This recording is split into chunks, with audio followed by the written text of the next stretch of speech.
Hello, everyone. Welcome back. I'm back once again. This is your host, Epic Rave Comedy, back for another week of laughs and just some good old-fashioned fun. Here to talk about the subjects that you think about in your head, but you just don't want to openly talk about it on the internet. So we're going to do it for you. And this is the Hard Canno Podcast. I'm joined by my friend Mari. Mari, how are you? I'm good and happy to be back again. I'm glad to have you back. And the subject we have for today is probably one of your favorite subjects. Books. Books, authors, screenplays, all the above. Everything. So we're going to be diving this week into some of our favorite I'm going to say artists. They are in their ways artists are writers, screenplay writers, poems, pretty much anything to do with any type of literature. We're going to be diving into those pretty much, but we're going to focus most of this week on books, possibly some poems mostly, but mostly just books. And and we're going to try and deep dive into some of our favorite ones that we've probably read throughout our time as a child and probably still rereading now and up into our older ages. But to start things off, like what to you is a good book? Let's start with that. A good book is something that I can slip into and completely forget about the world around me. The books that you have to snap your fingers in front of my face to get my attention because I'm reading, or books that I will get angry about if you interrupt me from. That is indeed actually a really good book to, like, when you have to be snapped back into reality. That is one of the definitions of a good book. I've only had probably maybe a handful of books that I've been able to just engross myself into, and people will be like, hey, you there? Like, are you paying attention to what I'm saying? No, I'm not. And it even goes so far into some audiobooks too. Say again? Yeah. It's funny when people do that. They're like, were you listening? No, I didn't even know you were talking. I didn't even hear you come in the room. I didn't even feel you sit next to me. The hand just waiting in front of me. You probably just added effect to what I was just reading. So yeah. So it's one of those things. I've had a book like that. I probably maybe, like I said, probably a handful to which I was just deeply engrossed in the book. And there's only been, I think, I want to say 3 times in my life where I was reading the book and I was just like, oh, and I slowly closed the book and I put it down and I took a break from it, not because of I was tired, but what had happened, just like it blew my mind so dramatically that I'm like, okay, I need to put this down and I need to refresh before I dive back into that book again. Yep, I've had those. So, funny enough for me, everyone's like, I've reread this book 1,000 times. I'm like, I cannot reread books for some unknown reason, except for there's 3. There's 3 that I've actually managed to continuously reread, and anytime I'm bored with another series or I just can't get myself into reading again, I'll pick up these books because I know that they're going to get me back into reading, which I should probably do in the next few days because I haven't read any of it. Are they... That definitely tells me it's a good series or a good book because I'm like, I can reread this. Are they so when you go to reread them per se, are you listening through audiobook version or you're picking the actual book up and rereading it? So funny enough, for these books, these series that I have that I reread, I have all versions of them. I have digital, I have audio, I have physical. Okay. What would those 3 be? Books I don't have one. So the first two technically there's one that's a series, and the series isn't even finished yet. It's called the Underworld series by R.J. Kane. The first book is called Rise of the King, and it is a Hades and Persephone story with a little bit of mafia and a little bit of paranormal. And yes, I know that sounds like a very weird combination, but she does it so well. And every time I reread this book, I find something new that I didn't see before. Yes. So that one, and then my other obsession recently is For Whom the Bell Tolls by J.C. Lynn. It is about a girl who dies from cancer, and then it's about her world in in hell, in the afterlife. Okay. And again, it's one of those books that I reread, and I find something different each time. I'm seeing a similar link to a lot of these books, like the theme and mostly what I'm saying.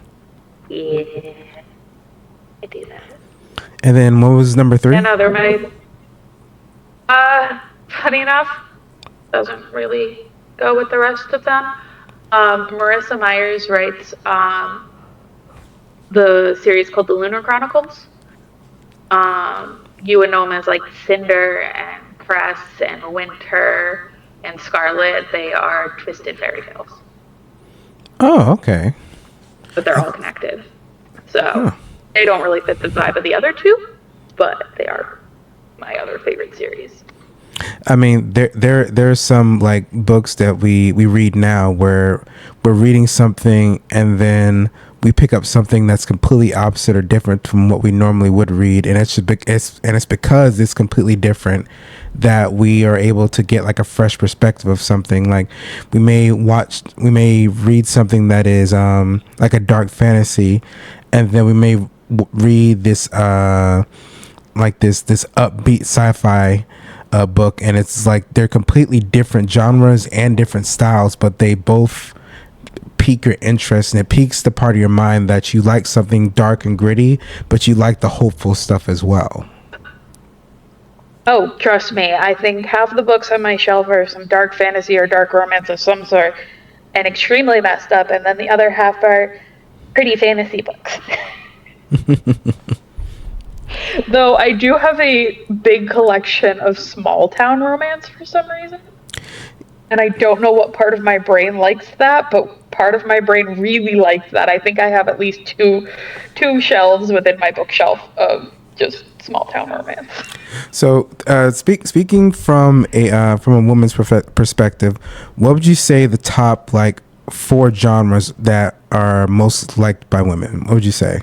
Romance, as a general, because you can get your dark romance in there, you can get your romantasy in there. And then fantasy. Romance and fantasy are probably the top 2 that gear towards women. But I've also noticed that women tend to like mystery books as well. Mystery as in suspense, or just all versions of it? All versions of it. Okay. I do have to say one of my favorite series, a favorite author of mine right now is actually Catherine Cowles. She writes, funny enough, small town romance, but with suspense. Okay. And the whoever is like, I guess, the villain is never who you think it is. She drops a lot of red herrings and then turns around and just goes, "Well, it was this person." You're just like, no. What happened there? What? So, yeah, her series are great and it's pretty much all of her series that do that. I think I've read through pretty much every single one of them. But yeah, they're that, I get that small town loving vibe, but also I get the, what the hell just happened vibe. It's a good type of vibe, and it keeps showing your toes. And like so I think my my book obsession started when I was, I think, around maybe 7. I think I was around like 7, 8 years old. And I think what happened was, so when I was a kid, I didn't do a lot of reading until I got to around that age. I honestly want to argue it even probably like 9 or 10 at that point. And what it was is that what introduced me to liking books more was I had to go back through my background. So there were 3 movies I was obsessed with as a kid before I started reading. One of them was Jurassic Park. Another was The Sword and the Stone, the Disney version, and the movie Willow with Warwick Davis. So Those are very, very different movies from each other. yes, been completely different movies from each other. And my love of fantasy began with The Sword and the Stone and Willow, but my love for sci-fi started with Jurassic Park, which is honestly a good introduction for people who want to get into sci-fi reading or even just sci-fi horror. Jurassic Park is actually a good addition to get into. Like, even people who love the Jurassic Park franchise, I promise you, if you read the books, you will enjoy the story and the movies so much more. Yes. And like it is a little bit long. I will say that it is a little bit long. I think it's about maybe about 500 pages probably, but the story just, it gets into in depth, and you will see, like, from the way the characters are played on the big screen to where you see them in the books, they are completely different. Like, even the two characters of John Hammond and Muldoon in the books, like, they're complete different characters to what you see on the screen, and it gives you that more in-depth background of the park, and it lets you see, like, the periods before they even step foot on the island, what the island was like and what the temperament and how everything was going before they even got into the park. So it is actually something that, like, if you want to get some more in-depth knowledge of the movie, definitely read the book, and even go further into reading The Lost World, Jurassic Park, the sequel afterwards, because if I put it this way, if they were to do Jurassic Park and Lost World and do the live action dedicated from the books, it'd have to, one, go to HBO, because no other place can do it. I'm either HBO or Netflix, and it would have to have either a R rating or a TVMA rating. That's how intense these books are. Like, Michael Crichton did not make these books for the teenagers and, like, middle school kids that they brought in for Jurassic Park. These are adult books, like the horror and gore that is in them. I don't think I've ever read them. They're very good read. They're pretty. I'm gonna say they're. I think they're around, like, maybe like $10 right now. I think you probably get, like, maybe a double set for 15. But it is definitely it is something, like, you want to have nightmares about T-Rexes for 30 years. Read those books, because I still do. Good. Sci-fi hasn't really been my thing. I did go through a sci-fi period of time with my books. I read things like Ready Player One and that type of sci-fi. I still need to read that. It's on my list. I still need to read that. On the note of that book, I love that book to death. It is such a great book. It is the only movie I've ever walked out on. Walked out on? Mm-hmm. Okay, we'll take a brief moment for that. I want to hear this story. Why'd you walk out on it? Because I read the book. The book and the movie are so different. It's true. They probably aged it up for the audience that were. They were aged it up for the audience that they were going to have. So that's probably why. They did. But here's the thing: if they kept the audience that the book was originally intended for, the book has a lot of '80s references. So if you kept that, you still would have gotten an audience, a very big audience. It wouldn't have been the same audience, but you still would have gotten a general big audience. Also, the only thing that I like about that movie is they got his looks pretty spot on, but they threw hers out the window.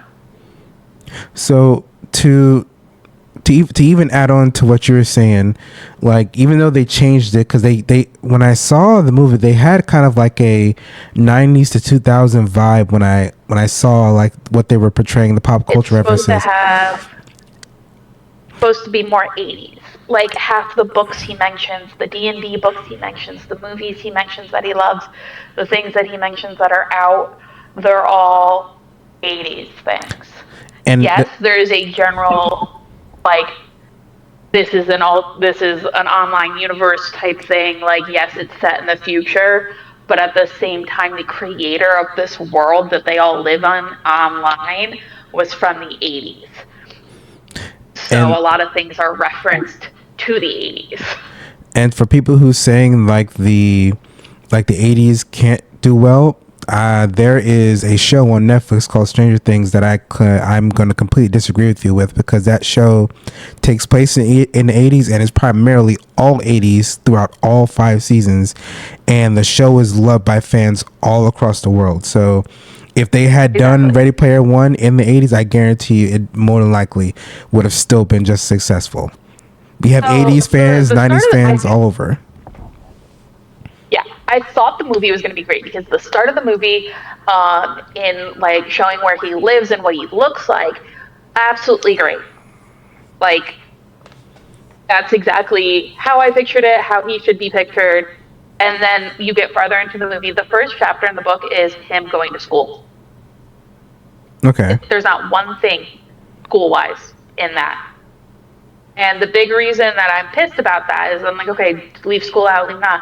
No, it was the point that he was poor, and the first clue that is found, like the first Easter egg that he's supposed to be finding, he found on school grounds.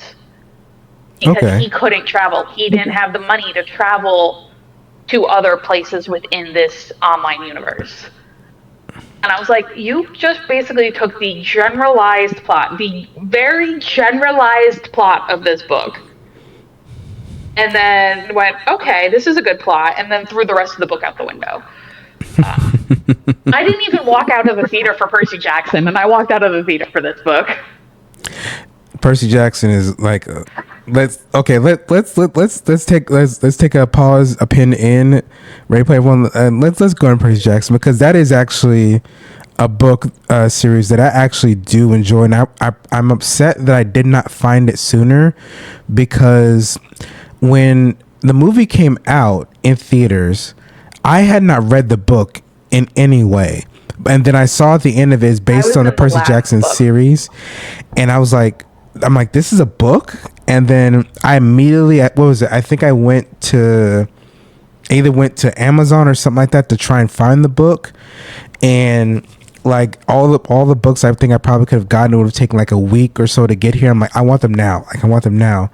And luckily enough, I was walking through, and this is why I encourage people to go to like flea markets and thrift stores and things like that, because I managed to find, I think, the first 3 books in a flea market area, and I took them home and I read them. I read the first 2, I think, that exact same day, I think, but I was just enamored with the books. I was like, I want to watch these. I want to see them on the big screen. Unfortunately, they stopped at Sea of Monsters, but like, I just want to keep going. Because we outgrew everything.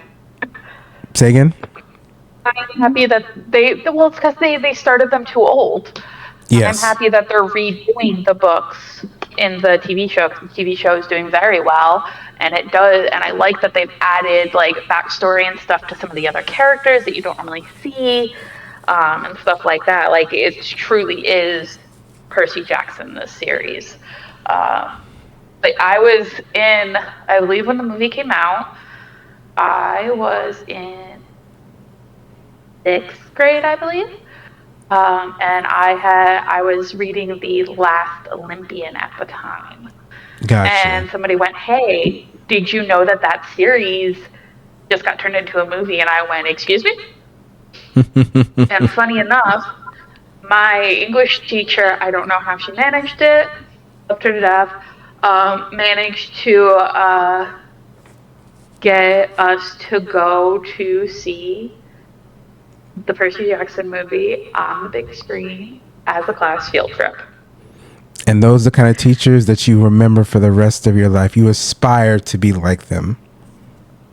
And I don't know if it was because I had my friends with me or what, but I do remember specifically getting so mad at the screen.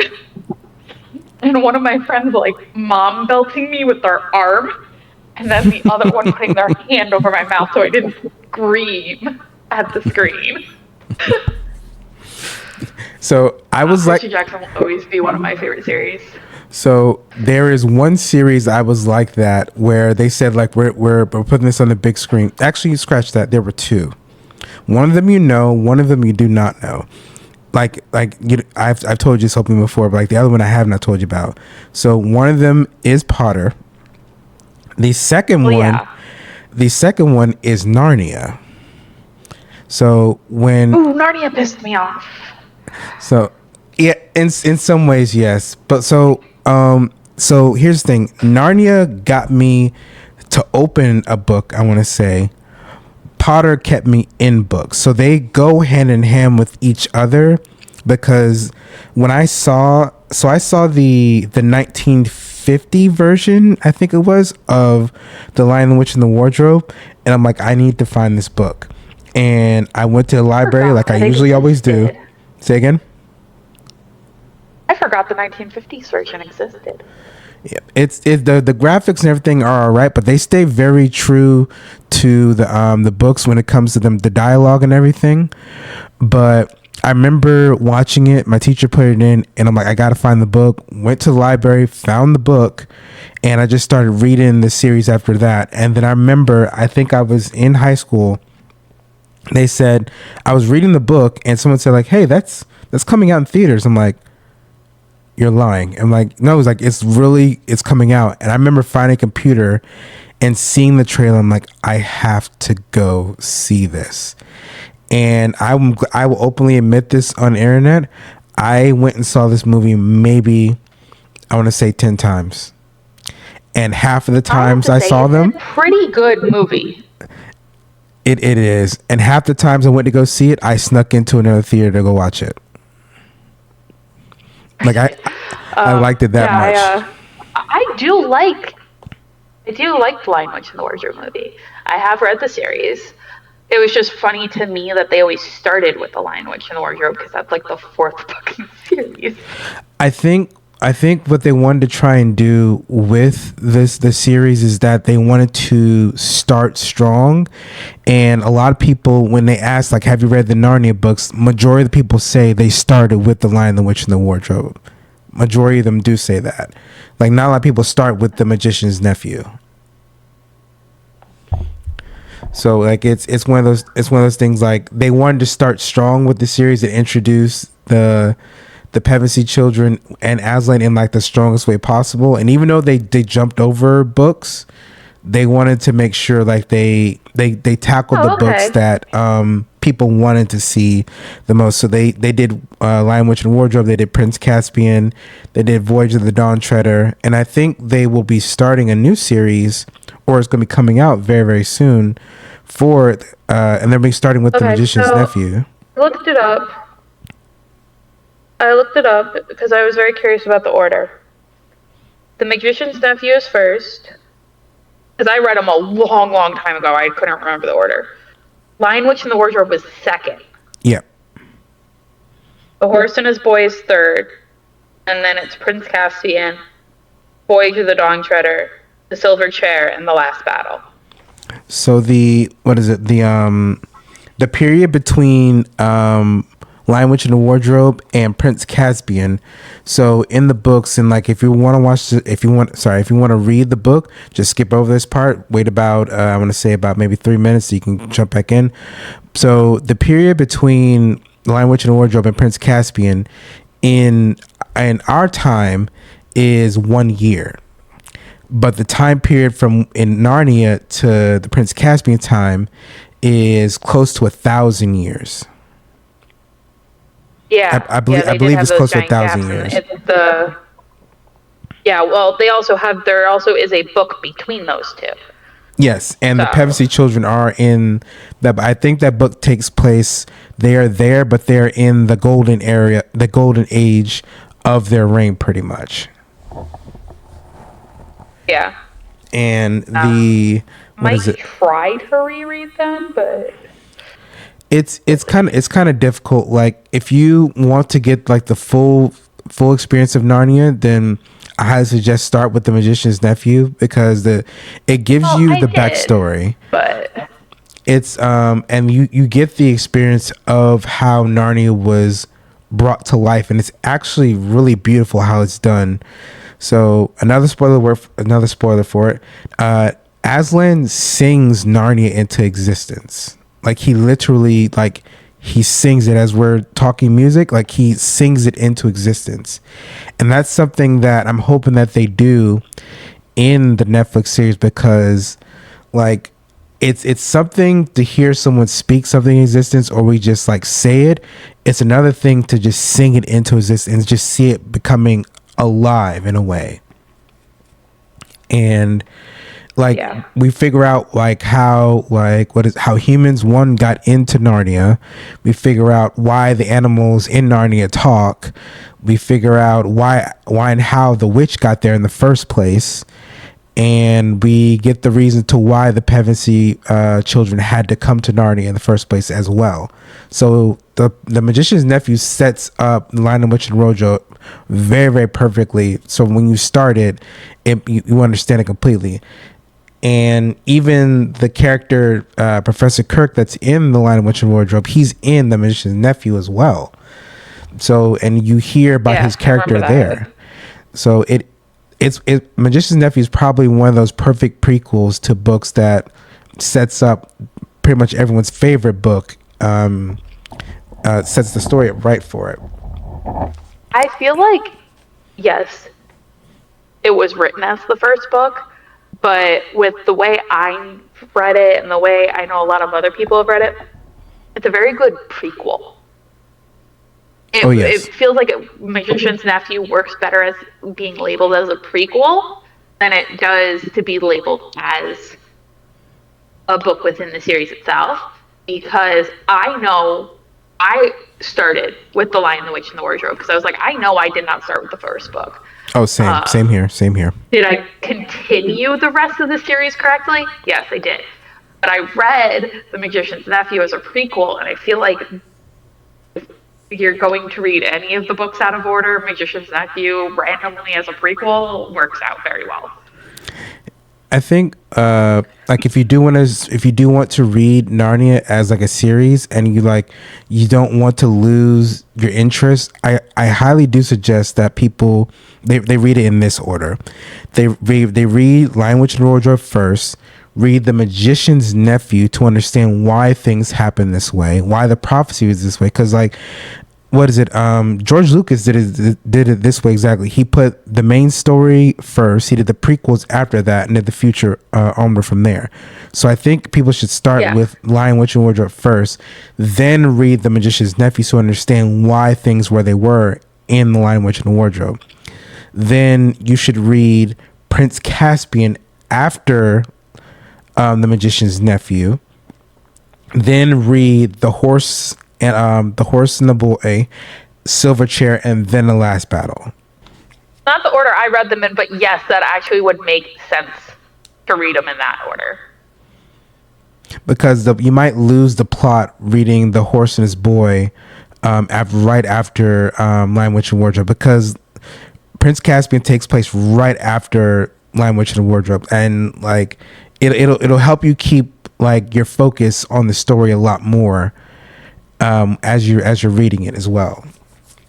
And it and like the Silver Chair and The Horse and His Boy will actually feel like Aslan telling you these stories, as if you're sitting there like you're sitting down in a chair and he's telling you these stories, because it'll feel like he's openly telling you the history of Narnia and why things were where they are. And like Voyage, Prince Caspian, and Lion, Witch, and Wardrobe are like you viewing it on the big screen.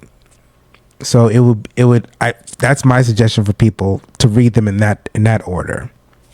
Yeah, that is actually a really good order to read them in. I think I read Lion, Witch, and the Wardrobe, and then I read Magician's Nephew, and then I went and read them in order after that. It's a weird order to read them in. But I will tell you this: finding the books was probably one of the most difficult things I had to do, because I was able to find Lion, Witch, and Wardrobe very, very easily, and Prince Caspian. It took me a while to find Voyage of the Dawn Treader, Silverchair, Horseman's Boy, and even The Last Battle, because they're not particularly read that much.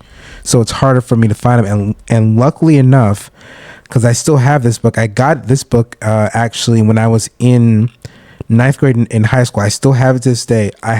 So when the movie came out, they released a full book version of all of the books into one. I got it in high school, and I still have it to this day. It's not in good shape, but I still have it to this day. No, those are my brother's books. I was thinking, I'm like, oh, I have the Lion, Witch, and the Wardrobe around here somewhere. I go, no, those were my brother's books, so he owned those. They might be in the family library at the moment, though. Got it. I love how casually I say that. And then there's another. I just said that. So I'm gonna glance over this series because I liked it when I read it, but once I finished it, I'm like, okay, I don't see myself picking this up ever again. So this series is the Twilight series, and I liked reading it when it came out, but once I finished, I didn't want to pick it up again. Like once I got the last book and I read it, I'm like, I don't want to read this again. And I actually stopped reading it after that. Like once I finished the last, I didn't pick it up again. I didn't. Yeah, no, I didn't particularly pick it up. It did not pique my interest when I read it. I kind of forced myself through it because at the time I was reading it, I did not believe in leaving books unfinished. Do I do that now? Yes I do, because sometimes just books are so boring you can't even get through them. But yeah, no, Twilight was never one of my favorite things. The books are better than the movies, I will tell you that. 100%. They're still not that good. They're still not that good. And I think, what was it? So there's one thing that I'm glad the movies did that was not in the books, but I'm very thankful that they did it, because we got even though this was like maybe 2 to 3 lines of dialogue in the book, I'm glad they gave us a picture of what could have been. So in the last movie, they show the mock fight between the Cullen family and the Volturi, and it's something that could have happened but didn't happen. But even though it's like 2 to 3 lines of dialogue, you understand now in the book when like he held on to Alice's hand and why he freaked out when he let her go. Like we just get an explanation to like he's like, oh, that's why, and that's all that is. But we get a full version of what he saw from Alice's like vision, and we're like, okay, that's what he saw. That's why he freaked out so much the way when he took her hand. And that's one thing I'm glad they actually did give us. They gave us a reason to why he freaked out the way he did, because they don't do it in the book. But other than that, no, they don't. Other than that, I'm glad I read it, because I got tired of people just talking to me about it, and I just openly went ahead and read it, watched movies. Then I was done after I read the 4th one. I was good. I didn't. I read them before they were popular because one of my friends recommended them, and then I was like, do you even know what good reading is? Oh, gosh. I just go, well, let's just say that we have different taste in what we read. It's hard to talk to people sometimes, where it's like, what's your favorite book? This. Okay, I'm gonna let that pass. Okay, what's some other books you like? Why? Well, this, and this. I'm like, I'm seeing a trend here, and I don't like what I'm hearing. Yeah. And don't get me wrong, there are some popular series out there that I do enjoy, like Potter, Percy Jackson. If we're talking about series that are really popular right now, I do like the Akhtar series. I am a big fan of it. But there are other series out there that got really popular, and I'm just like, why? Why is this popular? Do you guys not know what good reading is? Is the Throne of Glass series one of those that you're talking about? So Throne of Glass, I am having trouble getting through. Okay. Because the first few books are very slow. Yes. And you just got to remind yourself that the characters are very, very young. So I'm like, I have a lot of friends that have read Sarah J. Maas's other stuff, and they're just like, I know you've read some of her other stuff. I know you like her writing. I was like, yeah, I know. But she was also young when she started the Throne of Glass series. So at the same time, you're just like, okay, you got to keep that in mind. So I'm having trouble getting through it, but I'm trying to force myself through it because apparently the ending of the Throne of Glass series is really, really good. So I'm just like trying to get myself through it. I have currently right now, as I'm looking at my bookshelf from where I'm at, I currently have Assassin's Blade, which is a prequel, but I have the Throne of Glass series all the way up to, I believe it's Empire of Swords or Storms, I think. I have all of them up to that point. So I have not read all of them up to that point. I've read up to, let me see, I've done Throne of Glass, I've done Crown of Midnight. Third book, I think, yeah. Physically own Throne of Glass and Crown of Midnight. And those are the ones I physically own. Mm-hmm. I've read up to the fourth one. So I'm just trying to just push my way through the books until I get to the good ones. Funny enough, people obsess over Fourth Wing. I have yet to read it. Which one is it? Fourth Wing. It's the Rebecca Yarros one that's out right now. I know I'm going to like it once I sit myself down and actually read it. Okay. But it's just funny because everyone's like, oh my God, Fourth Wing, oh my God. And I'm like, yeah, no, I haven't read it yet. Yes, I am really excited for the last 2 books in the Court of Thorn and Roses series to come out. I pre-ordered them already. And like, so there, what is it? There, I'm looking at my shelf right now. I'm trying to visually crick my neck so I can actually see what I'm looking at. So, what did you keep cutting out? Am I still there? Am I good? Because I think I started as well a little bit. Did you read the Goosebumps books? Yeah, I did. Oh, yep. I love that. Yes. Which ones were some of your favorites? Monster Blood is still a favorite. Yeah, that's one of my favorites. I think the Goosebumps were actually what got me into my love of horror. True. Yeah. And like it's a timid horror that you like. It's not overly like gory, and it's not overly like terrifying. It's just a good amount. It's like, here's a little taste. Here's a little taste of horror. After us, you can do what you want. And there were like messages in a lot of the books too. Is like, don't talk to strangers. Don't go into this place at night.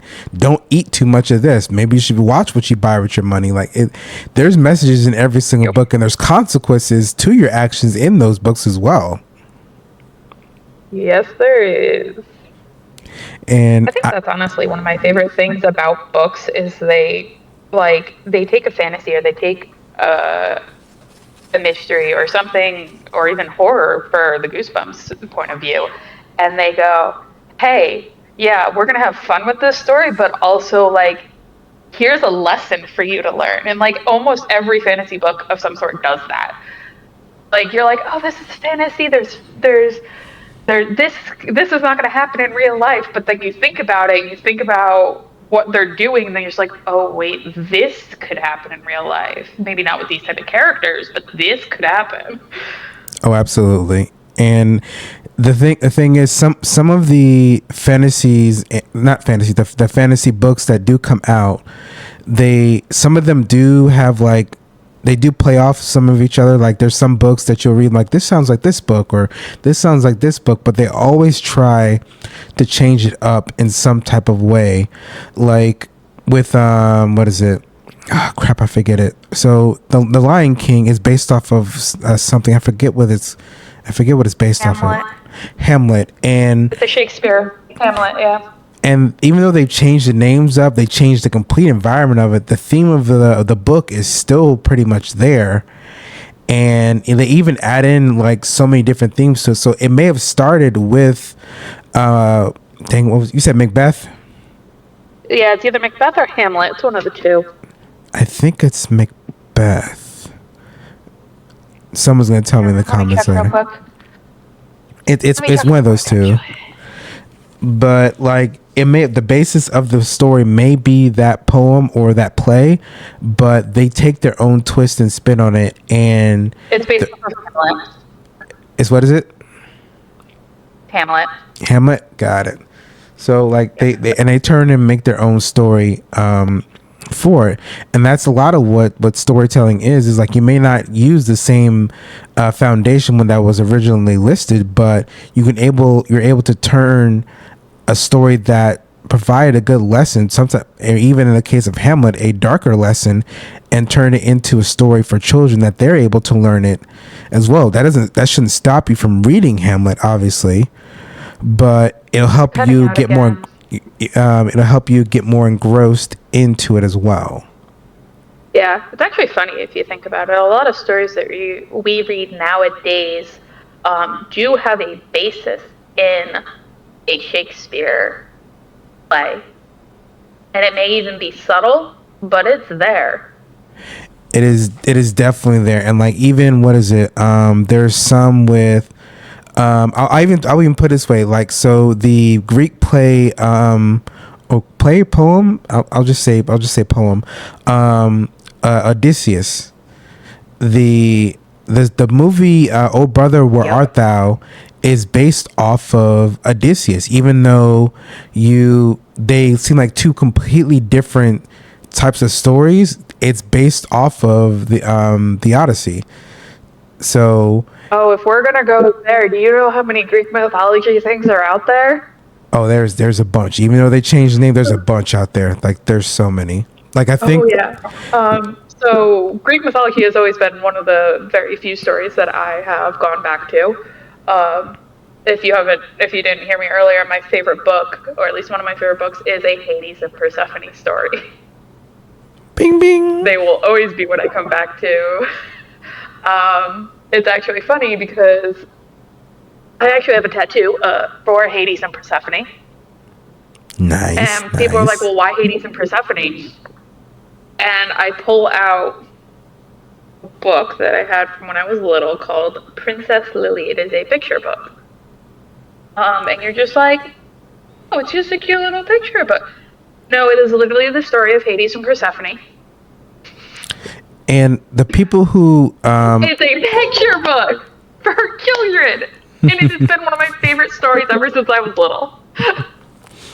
And to tap briefly into Greek mythology, the Hades is when you originally introduced to Hades in Greek mythology, they are trying to pin him as the bad guy the most in Greek mythology.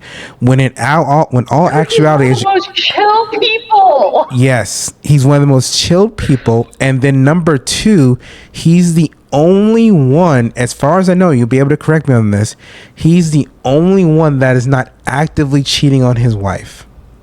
Zeus cheats on Hera. He has never cheated on Persephone. He's never done that. There we go. Oh yeah, that's kind of Zeus's thing. And like I believe Poseidon possibly cheated on his wife, but I'm not entirely sure about it. But yes, it's one of those. But Hades never cheats on Persephone. He allows her even to leave and to even go to be with her mother, which is the story of the seasons. And we are able to understand, like, he's one of those characters that gets the biggest rap because of where his territory is, where his kingdom is, but he's actually one of the most loyal husbands I've ever seen or read in cinema. Do you know how fast I read through Neon Gods? How fast? I think I had it finished in about half a day. Dang. Neon Gods is almost like, let me see, I have it physically. It is 377 pages, and I read it in a couple hours. Now that right there is some dedication right there. It's great. It's great dedication, and it shows. But I don't like all Hades and Persephone stories. Some of them are a bit like, okay, you're doing too much. You are doing way too much. And then there's some where it's like, he's actually like a genuinely good husband. He really, really is. Like, he's not out pouncing around trying to find like some new tail. Like, he genuinely, he loves his wife. He literally loves her. Oh, yes. And I hate when they make him to be like this evil deity of some sort, and like he's not. He's just doing his job, and he loves his wife, and he is actually the most stable out of all the Greek gods, which says something. My other thing is when somebody makes Persephone out to be this whiny little girl, and I'm like, she is the goddess of spring and the queen of the underworld. She is literally going to turn to Hades and go, "Hold my flower, babe," and beat the shit out of somebody. That's Persephone personified. And like, so when somebody makes her out to be the, "Oh my god, I need help, damsel in distress," she's not. She's like, "Megra, I'm a damsel in distress. I can handle this. Have a nice day."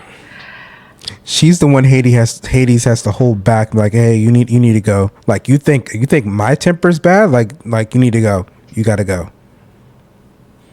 Mm-hmm. And like, That's my wife.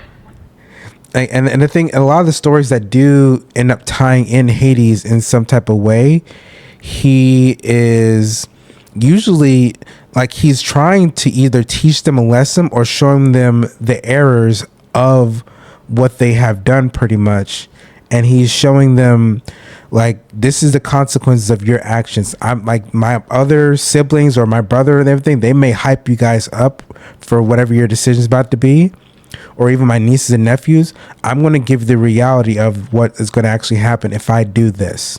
Every decision you have has consequences. I'm going to show you and teach you what those consequences are, because if nobody teaches you to them, you're just going to live in this fantasy that my brother and my niece and nephew have actually put in front of your eyes. It's a veiled vision. It's a failed vision. And I hope, and like, that's Hades pretty much down to a T. He tries to teach people the error of their ways and gives them essentially a reality check of their decisions. And when he does that, people don't like it when they're being held accountable for their actions. That's pretty much who he is. Yep. They don't like that he shows them the truth. And that's one of the hardest things as human beings to actually be able to deal with, is the truth. And that's the reason why he's probably disliked the way he is. But he's showing them like, these are the results of your actions, your choices. You may think your motives are pure, but they're not. They're selfish, and you have to like be held accountable for those actions. Unfortunately, I'm the person that's going to have to teach you what that means, but I'm going to do it regardless of how you feel about it. Yep. Did you? Oh, so I'm gonna talk about a favorite that that will always be my favorite series. There's one book that I constantly go back to, and I constantly go back to the movie every now and again, because I was in middle school when both I read the book and the movie came out, and I loved it, and I read it every single year I was in school. And that book is Holes. Oh, I love Holes. Holes still has a special place where I love Holes. Actually, you want to know what movie book has a special place in my heart? If we're talking about that time period, Hoot. One more time. Hoot. Have I heard that before? Hoot. The one about the owls? I'd have to look that up. I might have to look that up. Tell me about it. Funny enough, if we're talking about... So, Hoot is about a kid who moves, him and his parents moved to Florida, of all places, funny enough. I know, right? And one day he's out with two of his friends, and they come across this place that they're gonna like build up this new, I believe it's a pancake house if I remember correctly. It's like chain pancake house, and the people that are building it have been hiding permits and things that tell them that they technically cannot be on that land because there's a family there's families of owls there that like burrow underneath the ground. Oh. If I remember. So yeah, so it's like them going and basically fighting against these guys to make sure that this thing is not built because of the owls. Oh, okay. I looked it up correctly, and like the movie has Logan Lerman in it. okay. I'm looking up now, and I have not seen this at all. I truly have not. It looks interesting. It is a good. There are some things like big things that you find out in the book that you don't find out in the movie, but the movie is still good and genuinely follows what happens in the book. You just get a little bit more information in the book. It's a good book for like middle schoolers. Middle school. So if they stay true to the book, I'm not against adding in new information, especially that information came directly from the source, from the author. Like they're staying true to the books, they're just adding this in, and she's like, this is something here. She says, I'm just adding this in because I was not able to add it into the book, or this is just the behind the scenes thing of what I was thinking during that time when I was writing this book. Like you see which they do in the movie. Yes. They also do it in the new Percy Jackson series, which is actually really great because you see a lot of time with authors when something gets adapted to like the big screen, like they throw in things that you'd be like that was in the book, and then you hear from the interview from the author like this was something that I was going to add into the book. And this part of the book didn't go well, and I should have added it. I'm adding it to the screen now, so it adds more flavor to what you guys are watching. Yeah. There's also some things, unfortunately, from the book that are left out of the movie, but it would have made the movie way too long. We only got an hour and 30-minute runtime. Yep. Honestly, it's a very good movie compared to the book. Like, I'm very picky about my books, as we heard from book to movies, as we heard earlier. But no, who actually probably was a pretty good representation, and it has some really good actors in it too. Let's see, who was copyright and publishing is in 2002 is when it came out. Book-wise. Wait, hold on. I know these kids. Yeah, that some of them play on Disney. Yeah, I know who these kids are. Yeah. You have Cody Limley, who plays Mullet Fingers. You have Brie Larson. Wait, Brie Larson? As in, like, who plays Captain Marvel? Yeah. Yeah. Oh, my gosh. And then you have Logan Lerman, who plays Roy, who's the main character, and you would know him as Percy Jackson. That is something. Like you learn something new. Also, yep, Jimmy Buffett is also in the movie. Luke Wilson, I believe most people know Luke Wilson as they know him from Legally Blonde. Luke what? Luke Wilson? Yep. When did this movie come out? I'm looking at it now. Oh my, because what?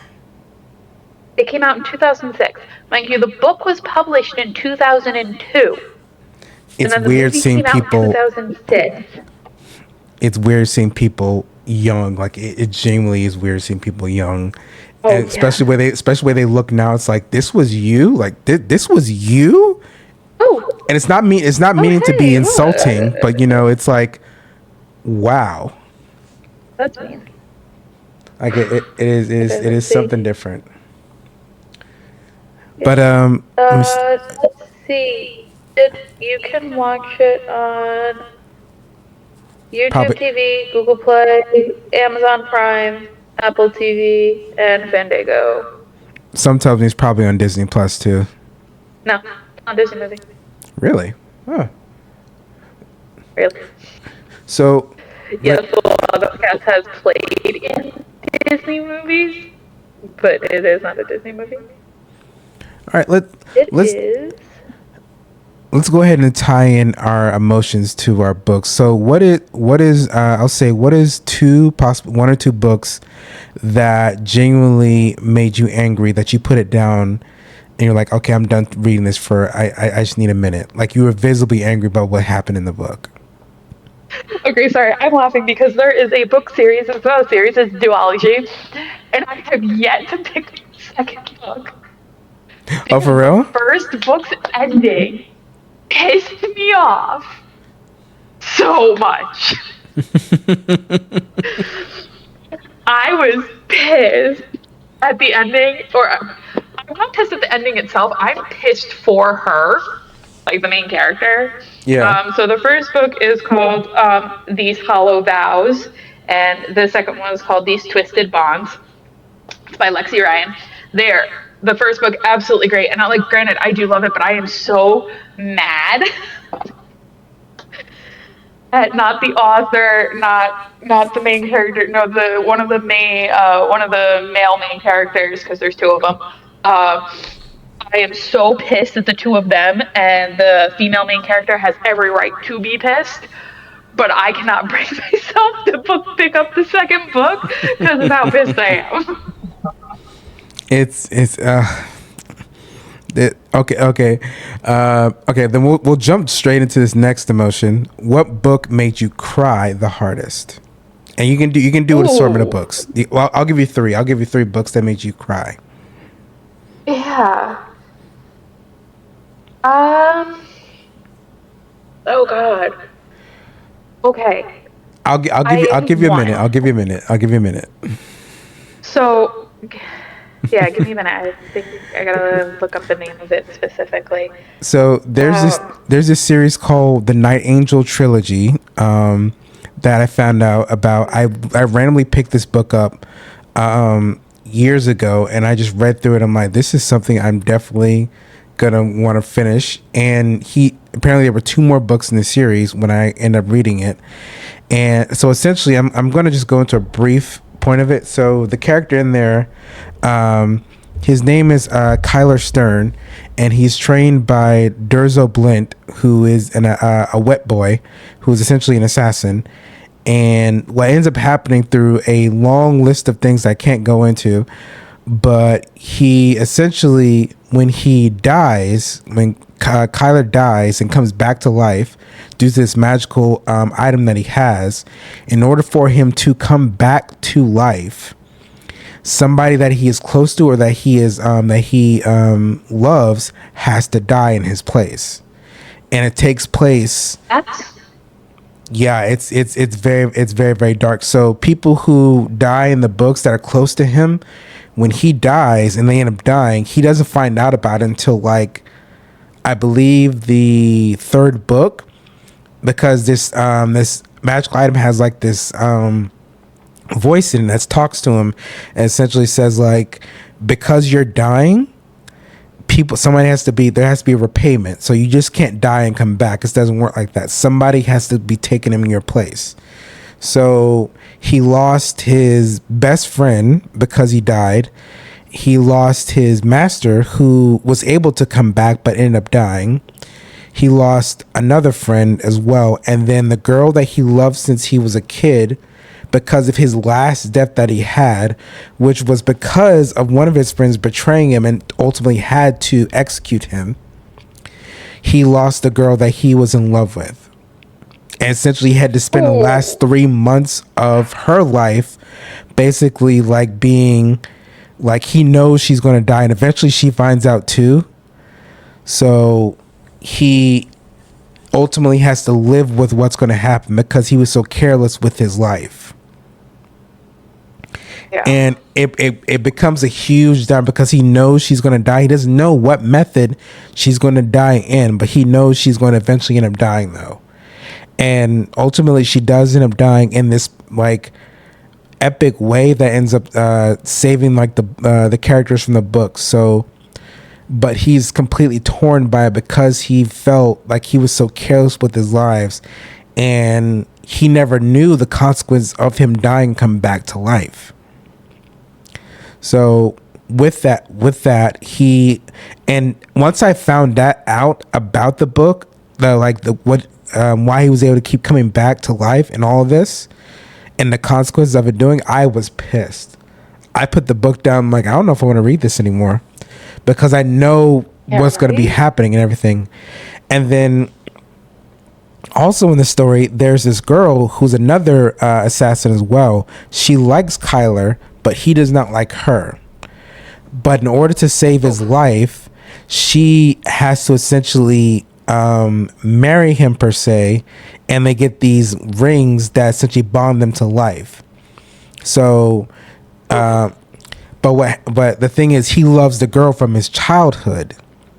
And if he attempts to love the girl from his childhood, he experiences great pain because it's cheating on her. So the girl that he's in love with, so the girl he's in love with as in childhood, since childhood, he ends up marrying her in like a simulated wedding.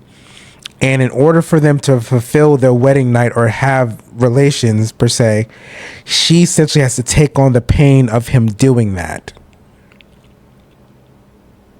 I don't want to read this book anymore. It's a very, very rough book, and I don't want to read this book. Yeah, it's a lot. The first book, even if you don't read it, if you read the first book, the first book lays the foundation for the other two well, and it's actually a good read. It is, which is why I wanted to read the other two.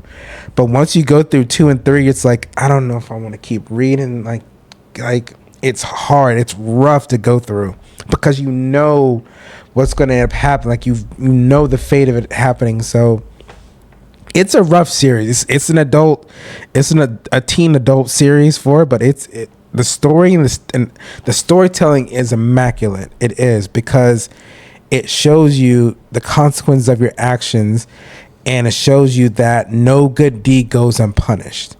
Like even though he is technically immortal. Wicked? Say again?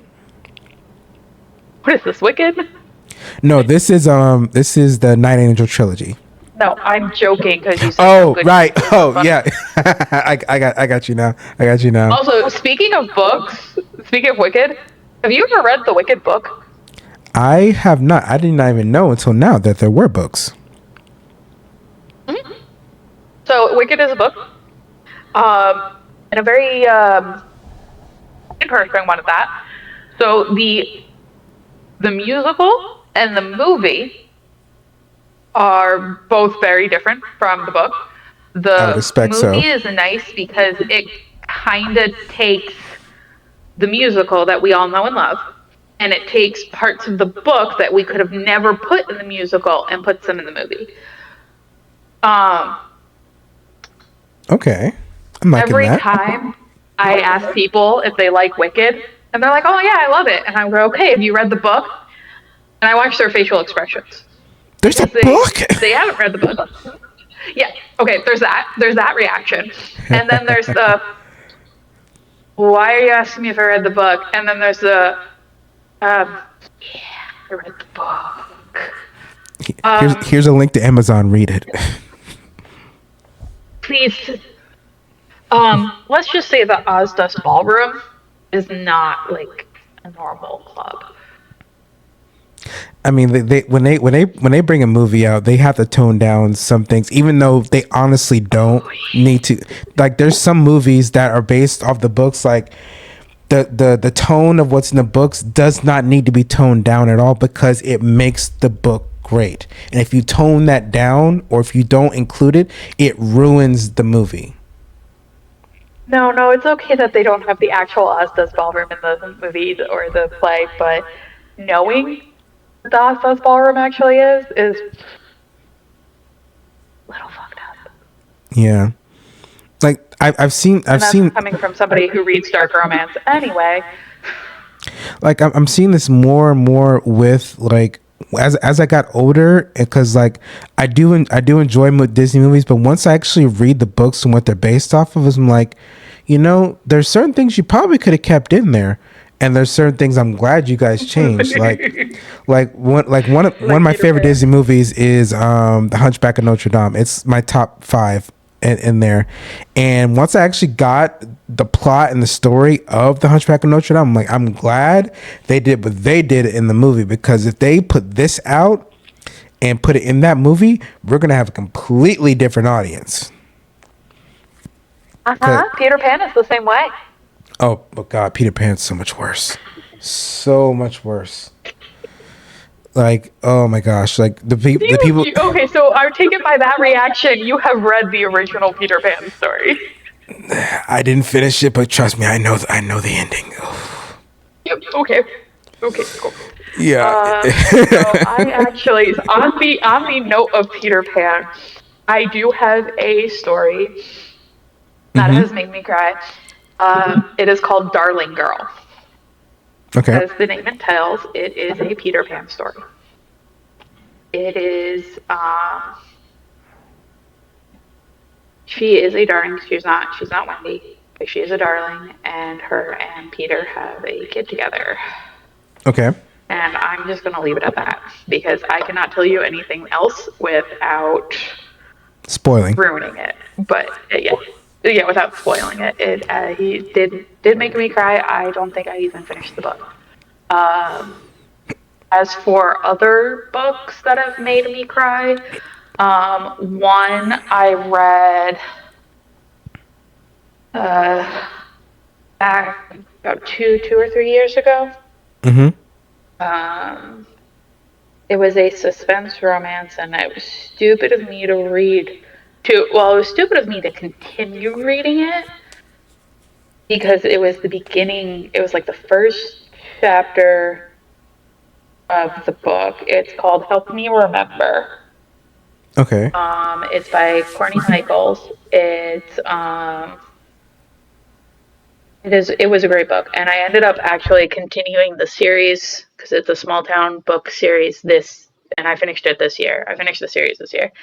But I had to put it down, because the very first thing you read about is her at the funeral for her brother. Oh, completely understand. No, I read it. Yep. Yeah, you know probably when I read it. I do. And then the rest of it is her trying to get her memory back and figure out what exactly happened to her brother and her. There's some books that I guess either suggested to me, or I'm starting to read them, and I get so in depth in the story, and there's something that either the character does or they say, or something happens, and it just hits way too close to home sometimes, and I have to put the book down. It's like I need to do a little bit more therapy, or I need to like do something, because this is getting way too close to home right now, and like I need to. Yeah. I read it in either June or July of 2024. It was a very bad idea. I think I managed to get through the book, but then when I cannot read the rest of this, because normally I'm really good with it. I can usually read about 4 or 5 dark romances, and then I have to put them down for my mental health. Yeah. And then, but with suspense romance, they're always I know there's going to be a happy ending. Dark romance, you don't always know if there's going to be a happy ending. But suspense, there's usually always a happy ending, so usually I can get through those perfectly fine. No, I had to put the suspense romance down for probably about 3 or 4 months and just read those fluffy small town ones, just because my life was going to hell around then. But you always know the books that you need when you need them. Yeah. Have you read the Jumper series? A long time ago, but yeah. So I picked this up because I'd seen the movie, and I'm like, I know there's a book, so let me go ahead and like read the book. And the first 2 chapters of the book, I'm like, okay, I need to put this down, because this is depressing me out right now, because what they show in the movie and what you get in the books, like the book, just the first two chapters, I'm gonna say honest, the first three chapters, like it's a punch to the gut. Like what happens to him, like it's a huge punch to the gut. Like it's like, I think dude. I read Jumper in high school. Yeah, I read it in high school. It's like, and then Either that or college. I read through it during my like sci-fi type spy type of. Gotcha. Whenever I was reading all those, because Jumper is like sci-fi and it's also spy, and there's a lot going on, and I'm just. And then it was either late middle school or early high school. And the thing that happens with his mom, I'm like, there's no way they just did this in this book, bro. I'm like, and this was all in the first book too. Yep. So you have to remember that, that movie came out in about 2008, if I remember correctly. Yeah. But the book came out in like 2002. Not in 2002, 1992. So no one was like thinking about people's mental health around then. Honestly, there's some points I don't even think they're looking at it now. I'm being completely honest about it. Like, there's some days I'm like, y'all care about us? Like, really? No, they really don't. Though a book like that nowadays, if it was published, would have a long ass trigger warning in the front of it. Honestly, but yeah. When it was written then, it was never going to have a trigger warning then. 1992, you weren't going to have a trigger warning in the front of your book. The trigger warning was good luck. Good luck. And like, there's books that I own that I have like a page and a half of the book is trigger warnings, and I'm like, why am I reading this? And like I think that after a while, I think it was around like maybe 2006, they started putting trigger warnings in things after a while because they realized like, okay, maybe we're doing this a little bit too much and we need to, probably, not do what we're doing. And you failed, ladies and gentlemen, you failed. But it's one of those things that's like, when I read it. Okay, so they started putting trigger warnings prominently in the early 2010s. Really? Though they were due. Yes. Yeah. Trigger warnings and content notes in books began appearing prominently in the early 2010s, although the term originated in the late 1990s on a feminist internet message boards to caution about graphic content. But yeah, it mostly was used on like online communities, trigger warnings, like when people were like talking about books or things were going to be in their post that would upset people.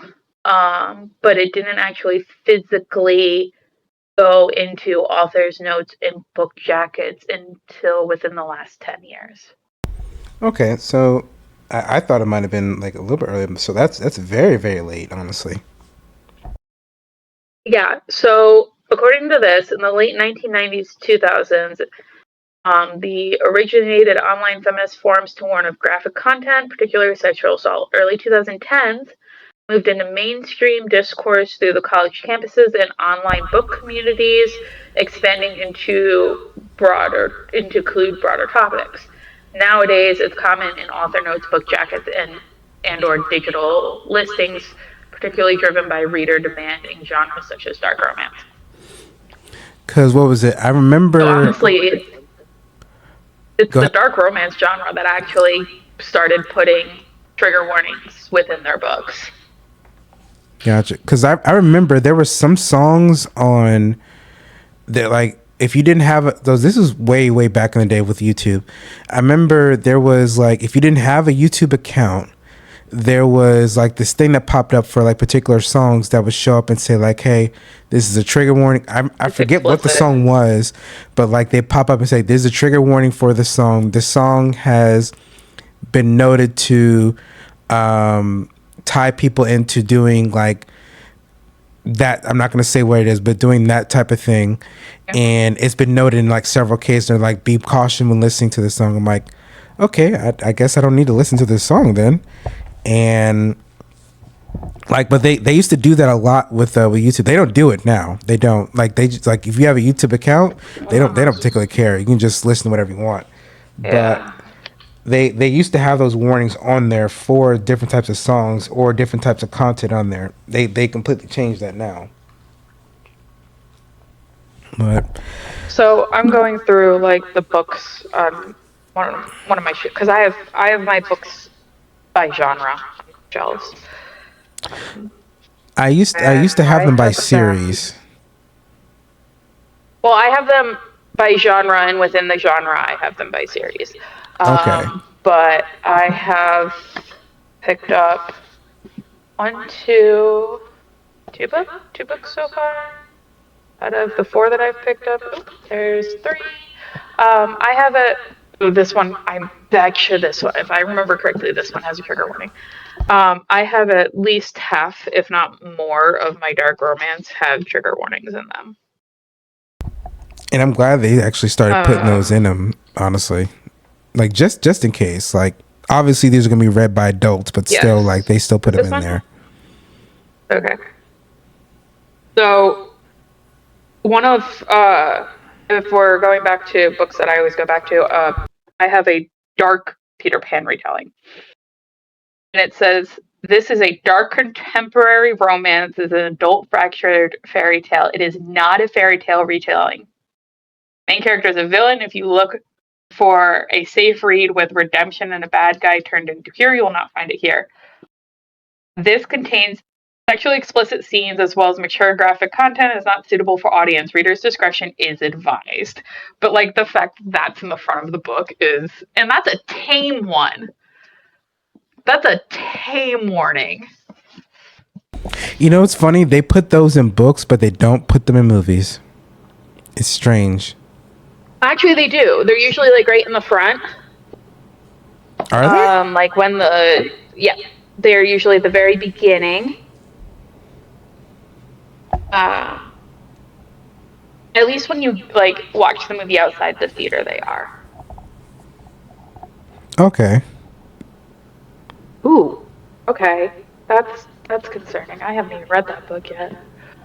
I just found one of my books. I have a couple on here that obviously I haven't read. Like, I can only read so much at a time. This book contains adult language and scenes including flashbacks of child, physical, and sexual abuse, which may cause trigger reactions. Oof. Oh my gosh. And I haven't even read that one yet. There are some books. It's like there have been some books I've been told about where I'm like, did the author go through something and they're just putting this on page so that we can all suffer along with them? Because, and these were ones that were just told to me that the premise of, I didn't read them. They were just told the theme of the book. And I was like, why are you making us suffer for what happened to you? Like, cause like, granted, it is still a good story, but like, come on. So the current one that I have in my hand says, this book is a contemporary dark romance that contains content that may find triggering and or disturbing. Contents include explicit violence, sexual violence, abuse, alcohol, and drug use, explicit sexual scenes, dubious content, consensual non-content, BDSM, elements and tones of mentions of assault. And I'm like, and then underneath all that in bold, it says, if such contents trigger you, then please do not continue any further.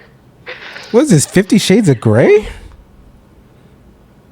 No, it is a Russian mafia story, so at least that kind of makes sense. You know what? Enough. Yeah. The worst book I read. I shouldn't say the worst. I should say the most fucked up I've read is Hooked, which is the fairy tale trigger warning that I read to you a minute ago. The most fucked up book that I know about. Hunting Adeline, and it has such a long trigger warning that even I refuse to read it. What's the name of the book? Haunting Adeline. Any of your book people are gonna know it. Ooh, that does sound actually sound a little rough. Not even gonna lie. It's a stalker. Oh my god. So speaking of dark romances that are really popular, Haunting Adeline happens to be one, and any of your book people that are on here are gonna know that. Another one is Butcher and Blackbird, and I own it. Somebody gave it to me as a gift, but it is a very dark romance, so I have yet to read it. And I was curious to know what the content and trigger warning was. And it is a page and a. Oh, do you have it in front of you now? Uh-huh. Oh, let's hear it. Okay. As much as Butcher and Blackbird is a dark romantic comedy, it will hopefully make you laugh through the madness. It is still dark. Please read responsibly. If you have any questions about this list, please don't hesitate to contact me at, and then she has her book website, or one of my social media platforms. And here's the list. Eyeballs and eye sockets, amateur surgery, skin ornaments, chainsaws, axes, knives, scalpels, and a lot of other sharp objects. Accidental cannibalism, not so accidental cannibalism. Wow. Questionable use of mummified corpse, lobotomized manservant, ill-advised use of kitchen implements. I'm sorry about the cookies and cream ice cream. Not really.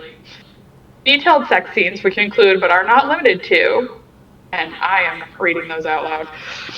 Yeah, please don't, because I already got a teen thing on this already. It's like, let's not go further than that. Yeah, references to parental neglect and child abuse, parental loss, references to child sexual assault. No details about that, just references to it. Gotcha. And it's a book about serial killers, so there's generally some messed up murder and chaos. You know, I remember talking to Remy about this, and I remember him saying like it would probably be a good idea. I was telling him like, you know what, me and Mari could probably write a really good book together, and like it probably would do really, really well. And I told him like I'm not even joking about that. It would probably be so messed up. It would probably be so messed up. If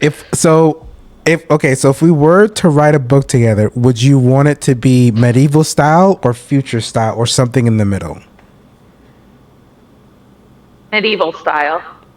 Oh, then it's definitely going to do well. It's definitely going to do well then. Yup. So actually, funny enough, speaking of like, we were trying to figure out when trigger warnings first came into books. You know what I like that books started doing recently, and actually I think they had started doing it like during COVID and stuff. Putting playlists. Really? Like QR codes where they'll put QR codes in the books, or they'll at least just give you a list of songs in the books. So like Butcher and Blackbird happens to have a QR code to both Apple Music and to Spotify. And each chapter has like at least 2 songs on it.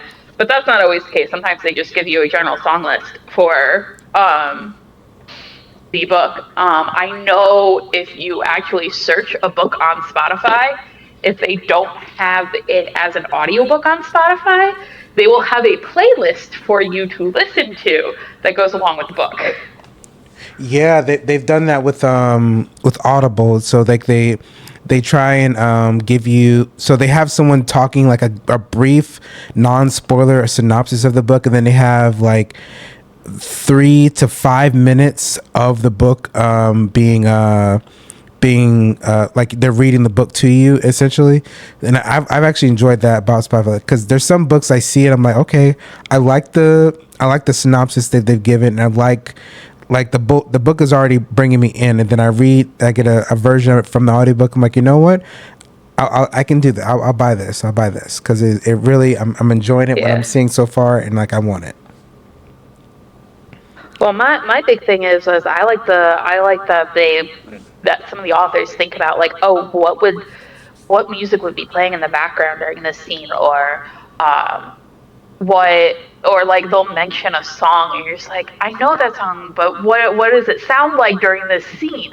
So it's nice to have something to listen to while you're reading the book that kind of like, because if you'd like to physically read but if you have that music going along with it, it makes it more of an immersive experience. And I absolutely love that.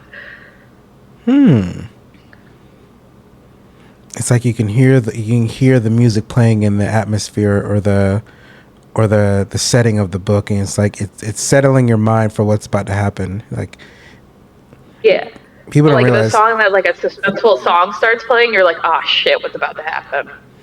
Dun, dun, dun, dun, dun, dun, dun, dun, dun, dun. Or it's like dun, dun, yeah. dun. Well, sometimes they're like, I actually follow a few artists that like are authors on Spotify because they make their own playlist and they'll like label it. So, but it's funny because I know some playlists are instrumental and then others are like actual like songs that we know. So like this book that I have in my hand is called The Fine Print. It's actually a really cool book. But the first song in the playlist is Ain't No Rest for the Wicked. Dun, dun, dun, dun, dun, And then it goes, Oh, What a World by Casey Musgraves. And then it's like, it's literally, there's such a list. So it's Cage the Elephants, Casey Musgraves, Ex Ambassadors, Tones and I, Bastielle, Caitlin Smith, Phoenix, Colby Calais, Mumford and Sons, ABBA, Hoser. Like, it literally goes through so many different artists. But it's funny because I'm thinking, I read the book. Actually, I didn't finish this series. The last book in the series, it's called The Dreamland Billionaires. The last book in the series is actually made me it's not like trigger warning per se, but it did make me cry and I couldn't finish it. So I've read the first two and that's enough. Man, and then there's before we close out this episode, there's one more book series. So I haven't told Remy this at all. So that's impressive. I said that's impressive. So there is one book that actually got me into D&D because of the way it's written and the style of way it's done, that it's very, very D&D-ish. So when my friends ultimately brought me into the world of D&D, I was able to assimilate into it very, very easily. And the book is not really well known. I talked to the author. I've spoken to the author a couple of times about the book and everything. And I actually spoke to him about possibly a screenplay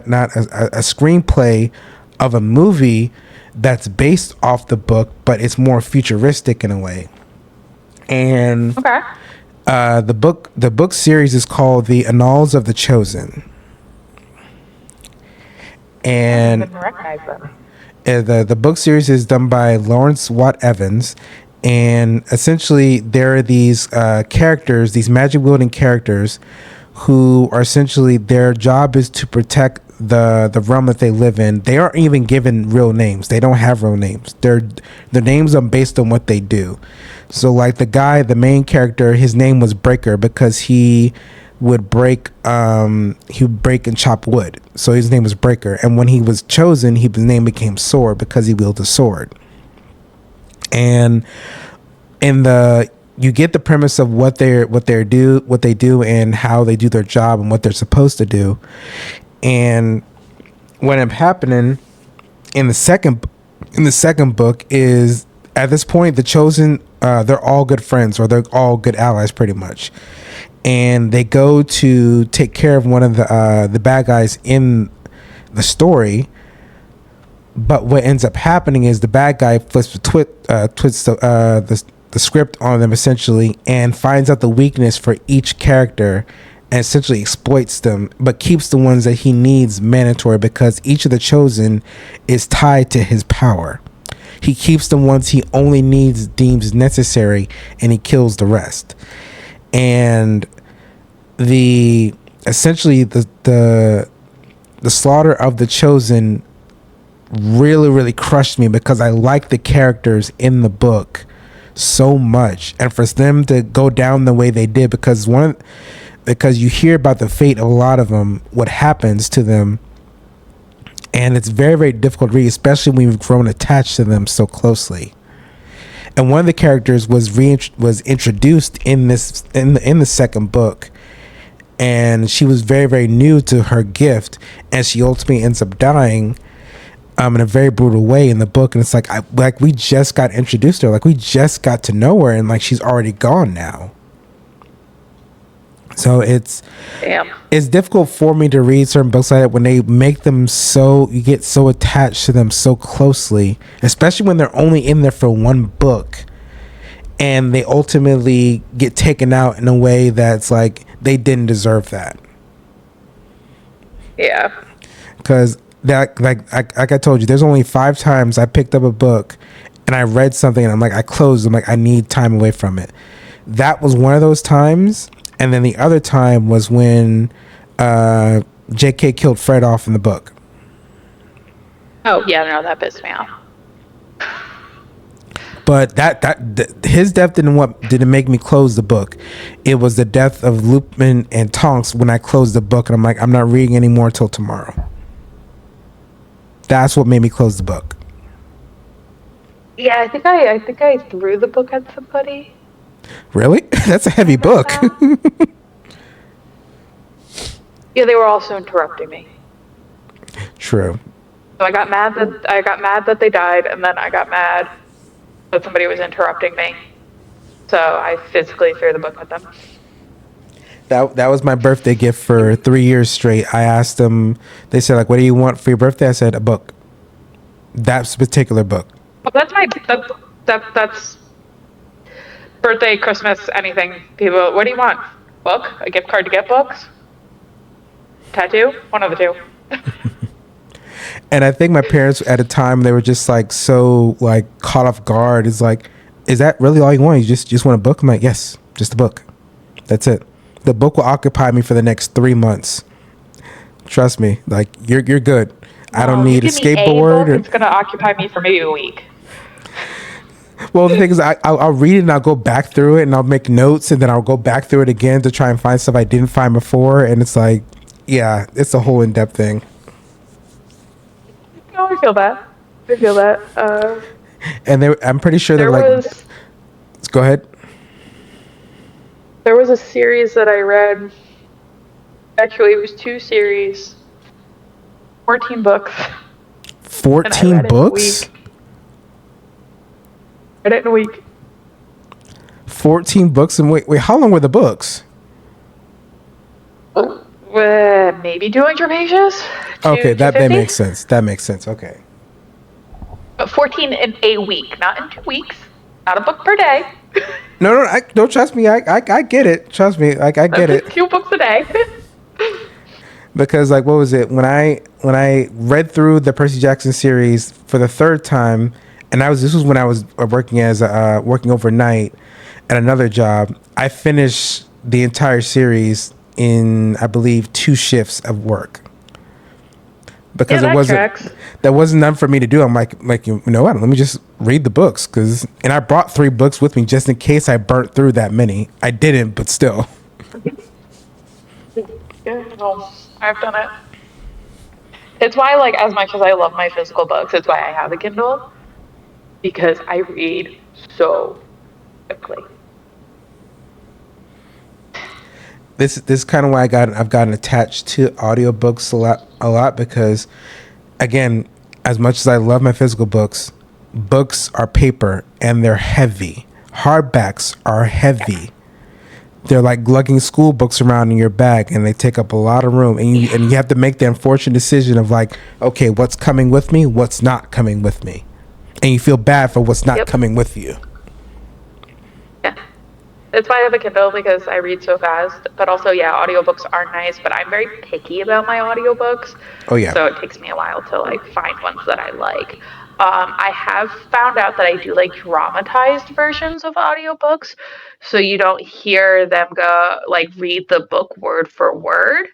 It's the conversations are happening and their thoughts are happening. But if it says, like, in the book, it's raining, you don't hear them say it's raining. You just hear the rain in the background.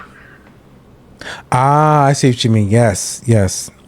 I've actually started I've gotten a couple books like that. You know what? I actually enjoy it being this way because it's putting you don't, at that point, you don't need the movie. You're just getting the setting of it. And then like it sets the setting up really, really well. Like it says, like the typical horror book, it's a dark and stormy night. You don't see them read that. You hear the dark and stormy night, the weather. Yes. You feel the intensity of the night as it's being done in the book. Yeah. Like one of my favorite things was I was reading a book. I was listening to the book, and it was like, and I had the physical copy with me, just because I was at home at the time, and I was listening to it. And in the book, it specifically says her teeth were chattering, but listening to it, I didn't have to read that. I could hear it in her voice. I could hear her teeth chattering, so that was like really cool. And like it.